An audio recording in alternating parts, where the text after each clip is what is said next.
অনেক দিন আগের কোনো এক সময়ের কথা। রাজপুর নামক কোনো একটি গ্রামে ঈশা তার বাবা মায়ের সঙ্গে বসবাস করত। ঈশার বয়স যখন 7 বছর ছিল, তখন হঠাৎ করে তার মা অনেক বেশি অসুস্থ হয়ে পড়ে। ঈশার বাবা অনেক জায়গায় ঈশার মাকে ডাক্তার দেখিয়েছে, কিন্তু এতে কোনো লাভ হয়নি। ঈশার মা এরপর বুঝতে পেরেছিল যে সে আর বেশি দিন বেঁচে নেই। তার শুধু নিজের মেয়েকে নিয়ে চিন্তা ছিল। একদিন সে তার স্বামীকে বলে, আমার মনে হয় আমার শেষ সময় খুব কাছে চলে এসেছে। দয়া করে আমার ঈশার ভালোভাবে খেয়াল রেখো, ওকে কখনো মায়ের অভাব বুঝতে দিও না। আর এরপর হঠাৎ করেই একদিন ঈশার মায়ের মৃত্যু হয়ে যায়। মায়ের মৃত্যুর পর ঈশা ভীষণ একা হয়ে যায়। আর এখন সেই ছোট্ট ঈশা সবসময় কান্না করতেই থাকে। একদিন সে তার বাবাকে বলে, বাবা, মা কোথায় চলে গেছে? আমাকে আমার মা নিয়ে এসে দাও। আমি আমার মায়ের হাতেই খাবার খাবো, নয়তো আমাকে কেউ খাওয়াতে পারবে না। আমি সারাদিন ক্ষুধার্তই থাকবো।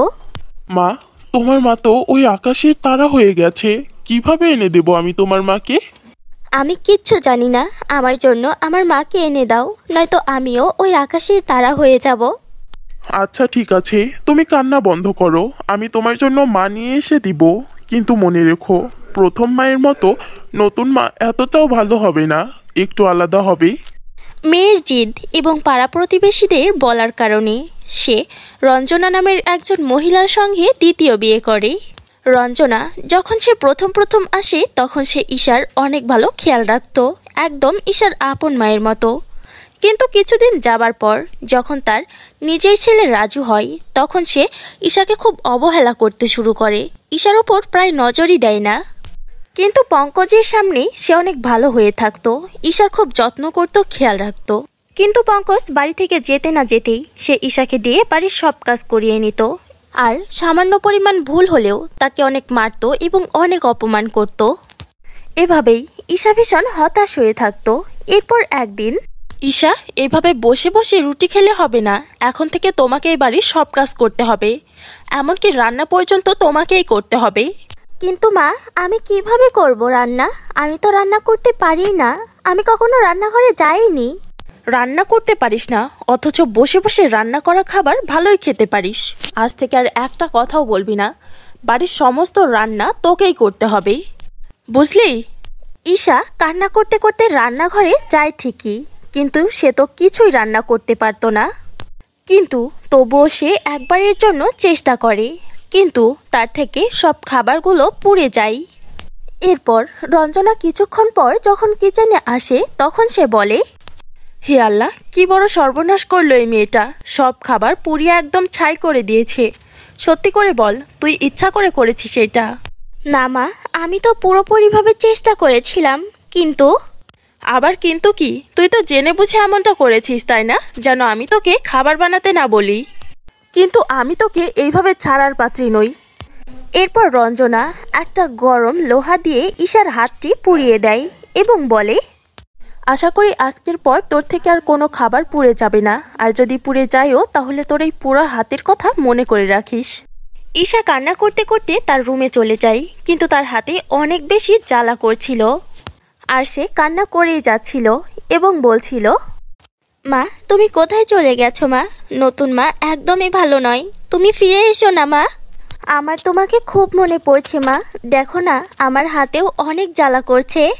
মা, আমার কাছে এসো না, নয়তো আমাকেও তোমার কাছে তুলে নাও। কান্না করতে করতে ঈশা ঘুমিয়ে পড়ে। এরপর স্বপ্নে তার মা আসে এবং সে ঈশাকে বলে, মা ঈশা, আমার সোনা মেয়ে। মা, তুমি কোথায় চলে গিয়েছিলে আমাকে ছেড়ে? এখন আমি তোমার সঙ্গেই থাকবো, আর কখনো তোমাকে কোথাও যেতে দিব না। ঈশা, এখন আমি সবসময় তোমার সঙ্গেই আসি, এখন তোমার চিন্তা করার কোনো প্রয়োজন নেই। তুমি আমার সিন্দুক থেকে একটা নেল পলিশ বের করে নিজের নখে লাগিয়ে নিও, আর এর থেকে সব কিছু ঠিক হয়ে যাবে। পরের দিন যখন ঈশা ঘুম থেকে ওঠে, তখন সে তার মায়ের সিন্দুক থেকে সেই নেল পলিশ বের করে এবং সেটা তার হাতে লাগিয়ে নেয়। হাতে নেল পলিশ লাগাতেই তার হাতের পোড়া ক্ষত একদম ঠিক হয়ে যায়। সে অনেক বেশি খুশি হয়, এতটাই খুশি হয় যে খুশিতে নাচতে শুরু করে। এরপর তার সকল কাজ খুব তাড়াতাড়ি হয়ে যেতে শুরু করে। যেন ওর হাতে কোনো জাদু চলে এসেছে। বাড়ি পরিষ্কার করার জন্য যখনই ঈশা ঝাড়ুটি হাতে নেয়, সঙ্গে সঙ্গে পুরো বাড়ি একদম চকচকে হয়ে যায়। এরপর রান্নাঘরে গিয়ে ঈশা যখনই কোনো খাবার বানানোর কথা ভাবত, সঙ্গে সঙ্গে তার সামনে সেই খাবার তৈরি হয়ে যেত, আর সেটাও অনেক বেশি সুস্বাদু। এরপর তার সৎমা রঞ্জনা তাকে বলে, আজ তো তুই অনেক ভালো খাবার বানিয়েছিস, অযথাই আমার সঙ্গে নাটক করছিলি যে তুই খাবার বানাতে পারিস না। তুই তো আমার থেকেও অনেক ভালো খাবার বানাস। তোমার থেকেই তো শিখেছি মা। একদিন রঞ্জনা বাথরুমে গোসল করছিল, হঠাৎ করেই সে পা পিছলে পড়ে যায় এবং তার কোমরের একটি হাড় ভেঙে যায়, যার কারণে ডাক্তার তাকে পুরো 1 বছরের বেড রেস্ট দেয়। সেই রাতে যখন রঞ্জনা ঘুমিয়ে পড়ে, তখন তার স্বপ্নে ঈশার মা আসে এবং বলে, রঞ্জনা, এখন তো তুমি খুব খুশি তাই না? তুমি তো আরাম চাইছিলে তাই না? তুমি জীবনের মতো আরাম পেয়ে গেছো। এখন সারা জীবন তুমি এভাবেই বসে বসে খাবে। তুমি তো খুব খুশি বলো? আর আমার মেয়েটা সারা জীবন কাজ করেই খাবে। আমাকে ক্ষমা করে দাও আপু, সত্যি আমি অনেক বড় অন্যায় করে ফেলেছি, আর আমি আমার অন্যায়ের শাস্তি পেয়ে গেছি। আমি ঈশার ওপর অনেক অত্যাচার করেছি, অতটুকু মেয়ের হাত পুড়িয়ে দিয়েছি। আমি তোমাকে কথা দিচ্ছি, আর কখনো আমি ঈশার উপর কোনো ধরনের অত্যাচার করব না। আমি ওকে নিজের মায়ের মতো খেয়াল রাখবো, ওর সব সময় যত্ন করব। আমি ওকে আমার ছেলে রাজুর মতোই ভালোবাসবো। প্লিজ আমাকে ক্ষমা করে দাও তুমি। এরপর রঞ্জনা নিজের ভুলটা বুঝতে পারে এবং সে অনেক কান্না করে। কিছুক্ষণ পর সে তার মেয়ে ঈশাকে জড়িয়ে ধরে এবং বলে, মা ঈশা, আমাকে ক্ষমা করে দাও। আমি তোমার ওপর অনেক অত্যাচার করেছি, তোমাকে দিয়ে বাড়ির সব কাজ করিয়ে নিয়েছি, রান্না না পারলে তোমার হাত পুড়িয়ে দিয়েছি। সত্যি আমার অনেক বড় ভুল হয়ে গেছে, তুমি আমাকে ক্ষমা করে দাও মা। মা, এটা তুমি কেমন কথা বলছো? অত্যাচার নয় মা, কোনো মা তার মেয়েকে কখনোই অত্যাচার করতে পারে না। আর আজকে যা কিছু হয়েছে সব কিছু তো তোমার কারণেই হয়েছে। আর এরপর ঈশা তার মা রঞ্জনার হাতেও সেই জাদুর নেল পলিশ লাগিয়ে দেয়, যেটা লাগানোর সঙ্গে সঙ্গে তার মা রঞ্জনা পুরোপুরিভাবে ঠিক হয়ে যায়। এরপর ঈশা তার মাকে জাদুর নেল পলিশের ব্যাপারে সব কিছু খুলে বলে। এরপর তারা সবাই মিলে একসঙ্গে হাসি খুশিতে বসবাস করতে শুরু করে।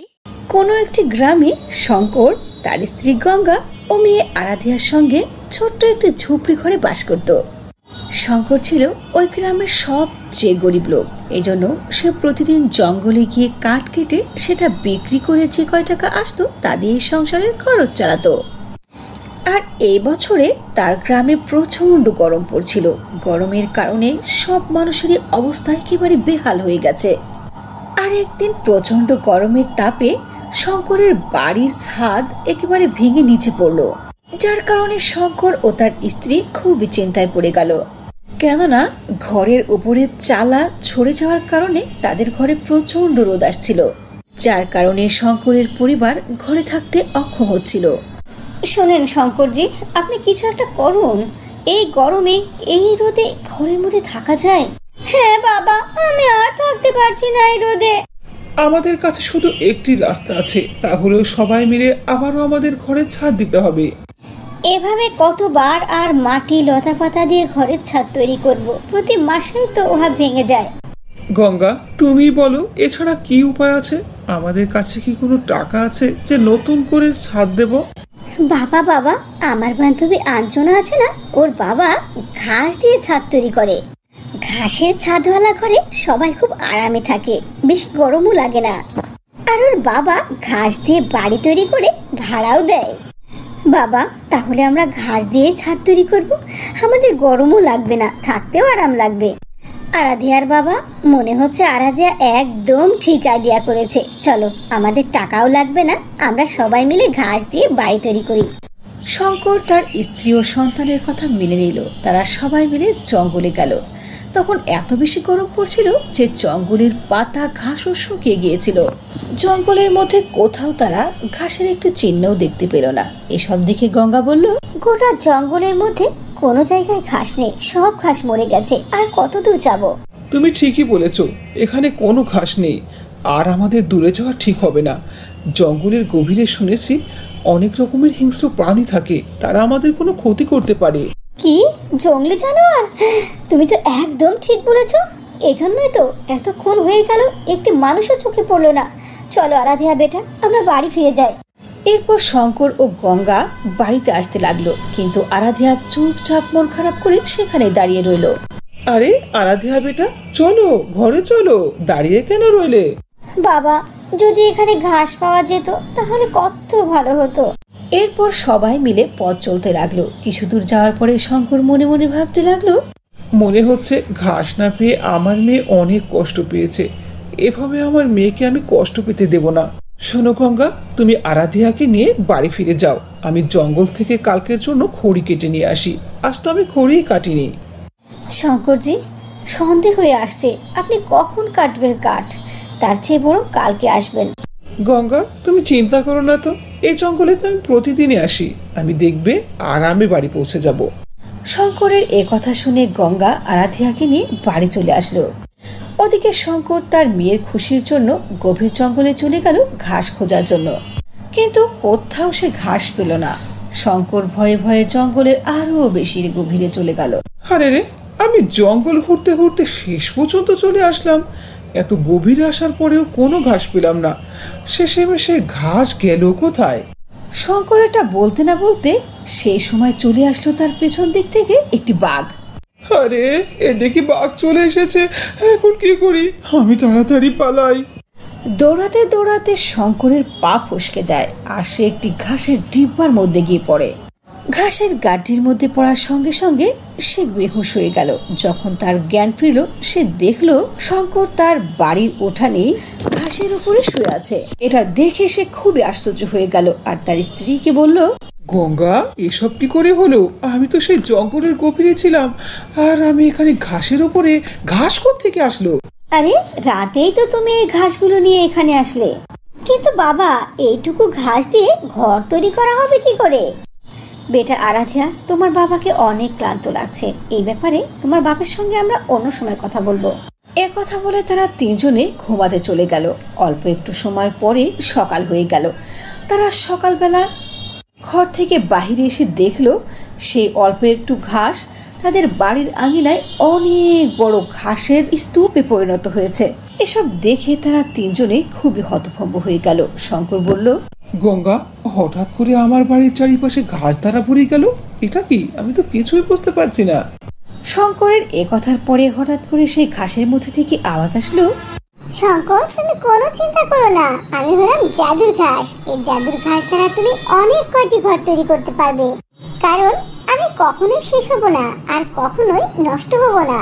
এই জন্য তুমি মনের আরামে নিশ্চিন্তে এই ঘাস দিয়ে তোমার বাড়ি তৈরি করতে পারো। এ কথা শুনে তারা সবাই খুশি হয়ে গেল। তড়িঘড়ি করে তারা সেই ঘাস দিয়ে তাদের জন্য অনেক কয়টা বাড়ি তৈরি করলো।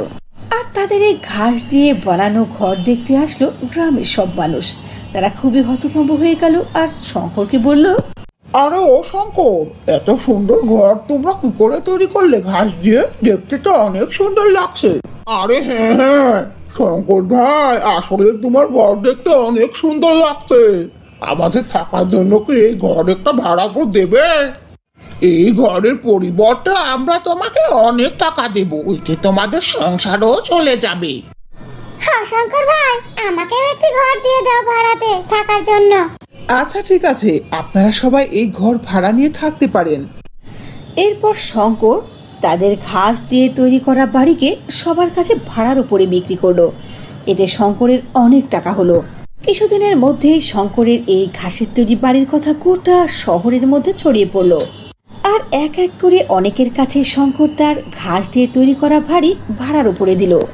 এভাবে করতে করতে আস্তে আস্তে শঙ্করের কাছে অনেক টাকা হয়ে গেল। এভাবে শঙ্কর তাদের ঘাসের তৈরি ঘরের দ্বারা আরামায়েশে জীবন কাটাতে লাগলো। তার আর্থিক পরিস্থিতিও অনেক ভালো হয়ে গেল। তার কাছে কোনো কিছুর কমতি নেই। এভাবে জাদুর ঘাসের ঘরের দ্বারা শঙ্করের জীবন পাল্টে গেল।